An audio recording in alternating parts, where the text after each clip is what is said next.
Black rock एक ऐसी company जो दुनिया की बड़े बड़े इकोनॉमिस्ट को तक हिला देती है। ये कंपनी इतनी असेट्स ओन करती है कि आप सोच भी नहीं सकते। ये कंपनी चाहे तो अमेरिका और चीन जैसी बड़ी बड़ी नेशंस की इकोनॉमी को तक एक बार में हिला सकती है, क्योंकि ये कंपनी आज की तारीख में $10 ट्रिलियन की अमाउंट को मैनेज करती है। ये इंडिया की जीडीपी से 2.5 टाइम्स ज्यादा है। और इतनी बड़ी कंपनी होने के बाद भी हम लोगों को इस कंपनी के बारे में क्यों नहीं पता, तो चलिए जानते हैं।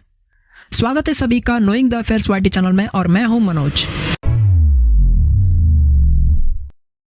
ब्लैक रॉक कंपनी के बारे में जानने से पहले तो चलिए जान लेते हैं इसके हिस्ट्री के बारे में। लैरी फिंक अमेरिका के साधारण से यहूदी फैमिली में जन्मे इस आदमी की रुचि फाइनेंस और स्टॉक मार्केट में बहुत ज्यादा थी। 1976 में अमेरिका के इन्वेस्टिंग फर्म बॉस्टन फर्स्ट में इन्होंने सिक्योरिटी फर्म के नाते ज्वाइनिंग की। सिर्फ 8 सालों में ही ये कंपनी के एमडी के पद पर प्रमोट किए गए और इनके कार्यकाल में कंपनी को $1 बिलियन का प्रॉफिट हुआ था और इसी कारण से फाइनेंस फील्ड में इनका कद बहुत ऊंचा हो चुका था। पर 1986 में कैलकुलेशन में की गई एक छोटी सी मिस्टेक के कारण कंपनी को $100 मिलियन का लॉस लग गया और इसी कारण से लैरी को कंपनी से बाहर निकाल दिया गया। इसके बाद इन्होंने जॉब करने के बारे में सोचा ही नहीं। इसी दौरान ब्लैकस्टोन ग्रुप के सीईओ स्टीफन श्वार्मन से इनकी मुलाकात हुई। स्टीफन को लैरी बहुत ही काम के आदमी लग रहे थे, इसीलिए स्टीफन ने लैरी को $5 मिलियन दिए और लैरी ने 7 मेंबर्स के ग्रुप के साथ एक नई कंपनी की शुरुआत। ये कंपनी बहुत सारे कंपनीज की असेट्स मैनेजमेंट करने वाली कंपनी थी। अगर दूसरी नजरिया से देखा जाए तो ब्लैक रॉक कंपनी की नींव डल चुकी थी। ये कंपनी बहुत तेजी से बढ़ रही थी और 1994 तक ये कंपनी $54 बिलियन की असेट्स मैनेज कर रही थी। इसी दौरान स्टीफन इस कंपनी से अलग हो जाते हैं और इस कंपनी के 35% शेयर्स को स्टीफन ने $240 मिलियन